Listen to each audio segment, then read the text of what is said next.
శ్రీమాత్రే నమ. జయ గురు దత్తాత్రేయ నమ.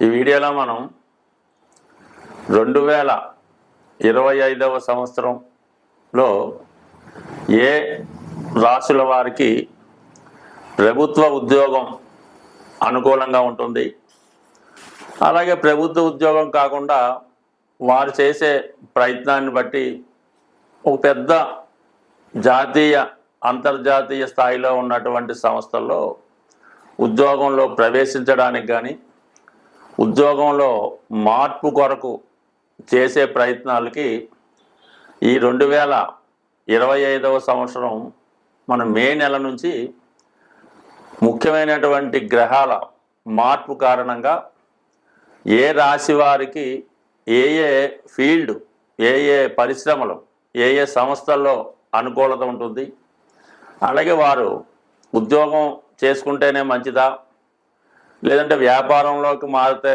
ఇంకా ఇంప్రూవ్మెంట్ సాధించవచ్చా, మరి కొందరైతే రెండు రకాలుగా చేసుకుంటే ఏ విధంగా ఉంటుంది అన్న విషయానికి ముఖ్యంగా ఎవరికైనా జీవితంలో వారి జీవితంలో పైకి రావాలంటే ఒకటి వారు ప్రయత్నం ఉండాలి, అలాగే వారికి తగు విధమైన అర్హత, వారికి ఏ స్థాయిలో ఆ స్థాయిని బట్టి మనం చేసుకుంటే ఆ ప్రయత్నం ముందుకెళ్తుంది తప్ప మన స్థాయిని మించి చేసే ప్రయత్నాలు కూడా చాలా వరకు అత్యాశకు వెళ్ళినట్టు అవుతుంటాయి. కాబట్టి దానివల్ల కూడా ఉపయోగం ఉండదు.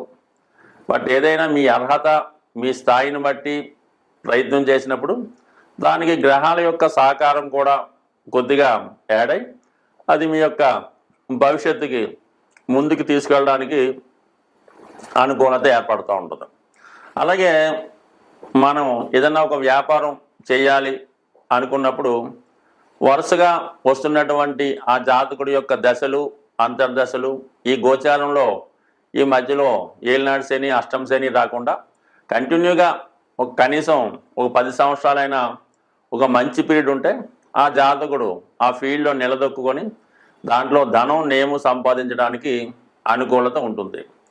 మనం ఏదైనా ఒక వ్యాపారం కానీ ఒక వ్యవహారం కానీ ప్రారంభించినప్పుడు ప్రస్తుతం ఉన్నటువంటి టైం చూసుకోవడం జరుగుతుంటుంది. అంటే ఒక 6 నెలల దాకా, సంవత్సరం దాకా టైం బాగానే ఉంది కాబట్టి ఈ ప్రారంభం అది బాగానే జరుగుతుంది.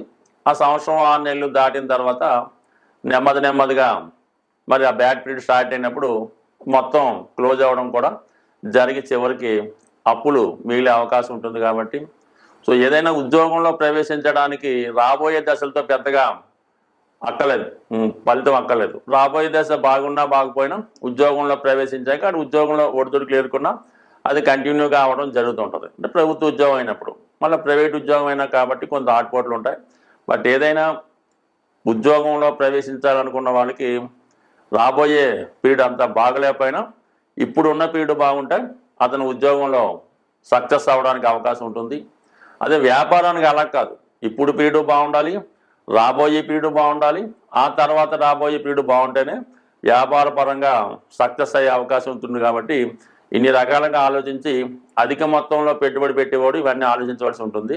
పెట్టుబడి లేకుండా ఏదో రియల్ ఎస్టేట్ లాంటిది ఏదో చేసుకుంటే దానికి పెద్దగా ఆలోచించక్కర్లేదు. కేవలం కష్టపడితే చాలు, అదృష్టం ఉంటే అదే కలిసి వస్తుంది. స్వస్తి. అంటే ఇది ఇంట్రడక్షన్. సింహరాశి వారికి రాజకీయమా, ఉద్యోగమా అన్నది ఇంపార్టెంట్గా మనం ఈ వీడియోలో పరిశీలిద్దాం.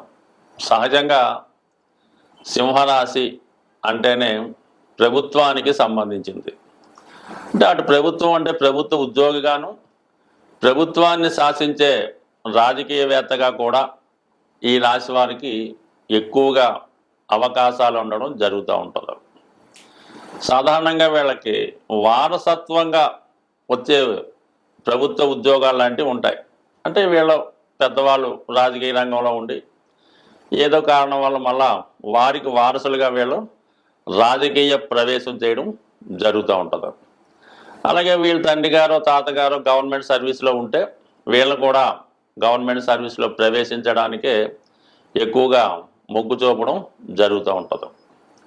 అంటే ఈ రాశికి, సింహరాశికి సూర్యుడు, రవి అధిపతి అవుతుంటాడు. మరి ఏ ఇతర గ్రహం కూడా ఈ రాశిలో ఉచ్చ పొందడం కానీ నీచ పొందడం కానీ జరగదు. ఆ కారణం వల్ల వీళ్ళు సర్వస్వతంత్రులు అవుతూ ఉంటారు. ఏది చేయాలన్నా, అటు ఉద్యోగం చేయాలన్నా, వ్యాపారం చేయాలన్నా, ఏమీ చేయకుండా కేవలం ఖాళీగా ఉండాలన్నా కూడా అది వీళ్ళ యొక్క నిర్ణయం మీద ఆధారపడి ఉంటుంది. అంటే వీళ్ళని మార్చడం కూడా చాలా కష్టం అవుతూ ఉంటుంది. అంటే సాధారణంగా వీళ్ళు పెద్దవాళ్ళు ఈ సింహరాశి వారికి సాధారణంగా జాతకాల మీద పెద్దగా నమ్మకం ఉండదు. ఎక్కువగా ఈ సింహరాశిలో బాగా తల్లిదండ్రులు ఇద్దరూ మంచి స్థితిలో ఉండగా ప్రభుత్వ ఉద్యోగం కానీ పెద్దగా రాజకీయ కుటుంబం నేపథ్యం ఉండి అటువంటి కుటుంబాల్లో వీళ్ళు జన్మించడం జరుగుతూ ఉంటుంది.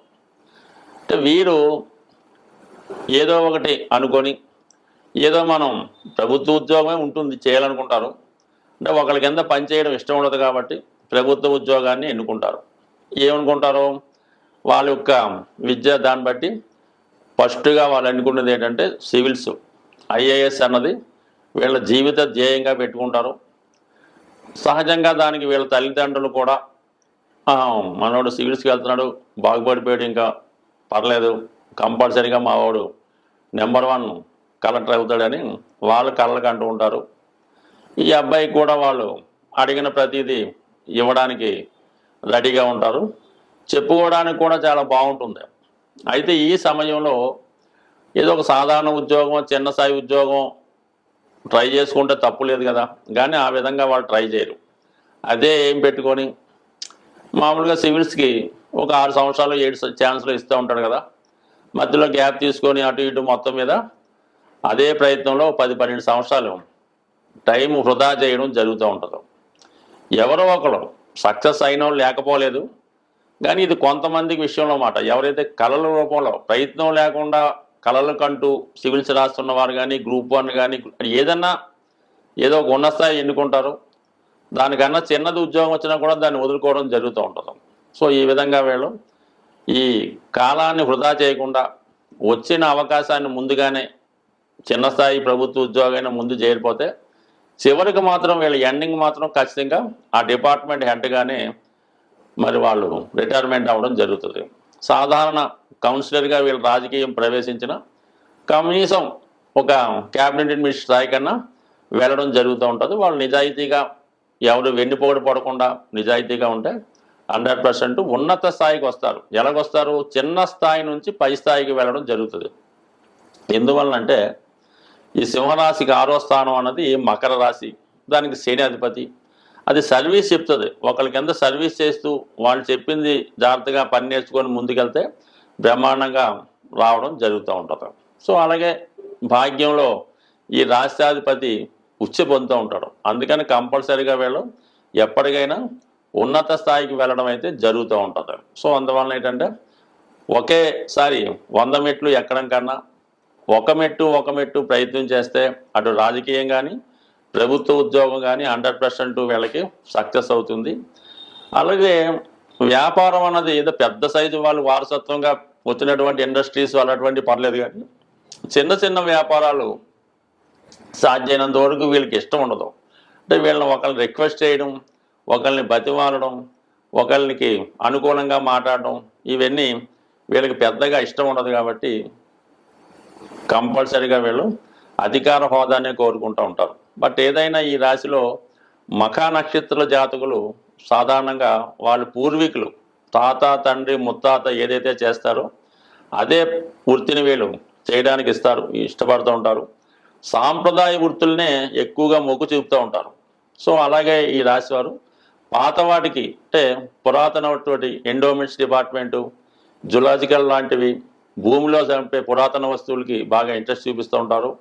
ఎక్కువగా మన సాంప్రదాయాల్ని, మన జాతి గౌరవాన్ని, జాతి చిహ్నాల్ని కాపాడే ప్రయత్నంలో చాలా వరకు వీళ్ళు మన సంస్కృతిని కాపాడి దానికి సంబంధించిన వృత్తుల్లో కానీ స్వతంత్రంగా కానీ ఈ రాశి వారు ఉంటారు. అంటే వీళ్ళు కంపల్సరీగా ఎదటి వారి నుంచి గౌరవాన్ని కోరుకుంటూ ఉంటారు.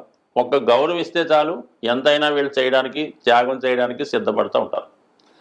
బాగా అదృష్టవంతమైనది ఇదే రాశిలో ఈ పుబ్బా నక్షత్రం. ఇది చాలా ఎంటర్టైన్మెంట్కి సంబంధించింది కాబట్టి సినిమా పరిశ్రమలో ఎక్కువ మంది హీరోలు ఈ నక్షత్రంలో జన్మించే వారే అవుతూ ఉంటారు. అలాగే సంగీత దర్శకులుగా మ్యూజిక్ డైరెక్టర్లు అవ్వచ్చు, హీరోలు అవ్వచ్చు, సినిమా పరిశ్రమకు నెంబర్ 1 రాణిస్తుంది. ఎంటర్టైన్మెంట్ ఇండస్ట్రీ అది ఏదైనా కావచ్చు. చాలా అదృష్టం అన్నమాట. వీళ్ళన్నీ ప్రతిదీ క్వాలిటీని కోరుకుంటారు, అత్యున్నత స్థాయి కోరుకుంటుంటారు. బట్ ఏదైనా మోస్ట్ సక్సెస్ఫుల్ స్టార్ అన్నది ఈ పూర్వ పాల్గొని నక్షత్రం. తర్వాత ఉత్తర పాల్గొని, ఉత్తరా నక్షత్రం అన్నది ఇది పెద్దలు ఇచ్చినటువంటి సాంప్రదాయాల్ని, స్థిరాస్తుల్ని, గౌరవాన్ని కాపాడే ప్రయత్నం చేస్తూ ఉంటారు. జాతిని మేల్కొల్పి వాటిని సరైన మార్గంలో నడిపించే ప్రయత్నం ఈ రాశి వారు చేయడం జరుగుతూ ఉంటుంది. ఈ నక్షత్రం వారు చేయడం జరుగుతూ ఉంటుంది. స్వస్తి.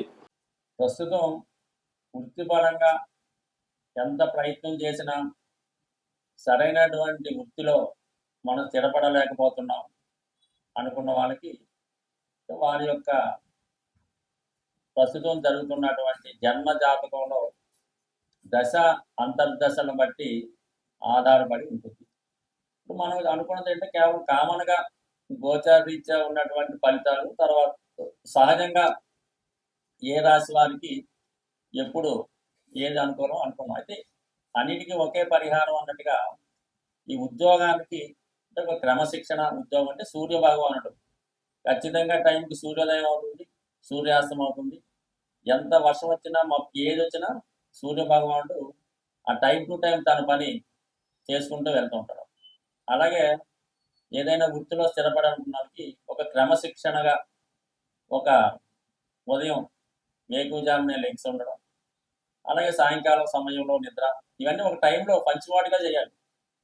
మీరు పొద్దున్న లేచారు 5:30 ఓకే, లేదా పార్క్ వెళ్ళారు వాకింగ్ అరగంట టైం ఓకే, టిఫిన్ 9:30 అంటే 9:30కి రోజు, భోజనం 1:30 2 అనుకుంటే ఆ టైంలోనే భోజనం, సాయంకాలం 4 గంటల టీ అంటే 4 గంటలకే తాగండి, మళ్ళీ 8 గంటల ఈ టైం మెయింటైన్ చేయండి.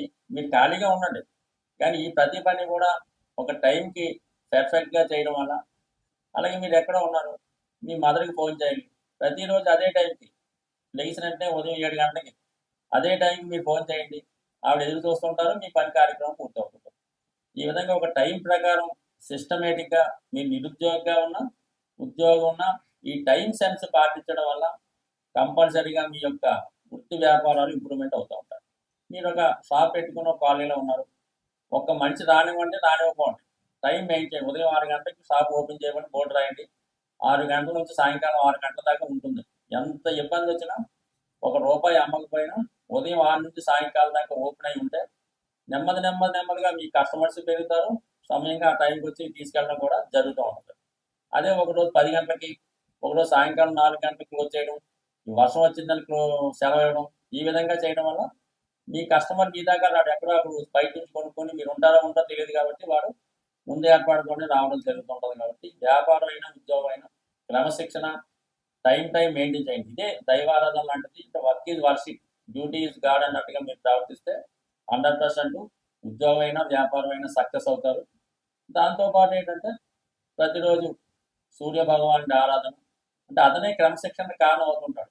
ధనాన్ని ఇచ్చేది కూడా సూర్య భగవానుడే కాబట్టి ఈ విధంగా మీరు సూర్య భగవాన్ని పూజించుకోవడం, ఆదివారం నియమంగా ఉండడం చేయడం వల్ల కంపల్సరీగా మీరు ఏ వృత్తిలో ఉన్నా రాణిస్తారు. అయితే కొద్దిపాటి మాన్యువల్ రెమెడీ అనుకోండి, మామూలుగా ఈ జంతువులకి, అది ఆవు కావచ్చు, గుర్రాన్ని కావచ్చు, పిల్లి కావచ్చు, చెరువులో చేపలు కావచ్చు, ఈ మూగ జీవులకి ఆహారాన్ని అందించడం కూడా మీకు చాలా వరకు ఈ వృత్తిలో అభివృద్ధికి సహకరించే అవకాశం ఉంటుంది.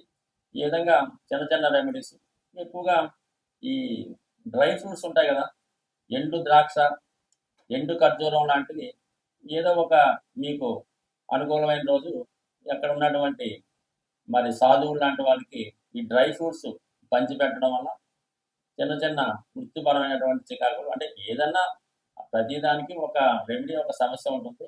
అయితే మనం ఆ ప్రయత్నం చేస్తూ ఈ పరిహారాలను కూడా చేసుకోవడం వల్ల మరి భగవంతుడి యొక్క అనుగ్రహంతో ఉపాధిలో స్థిరత్వం వచ్చే అవకాశం ఉంటుంది. స్వస్తి.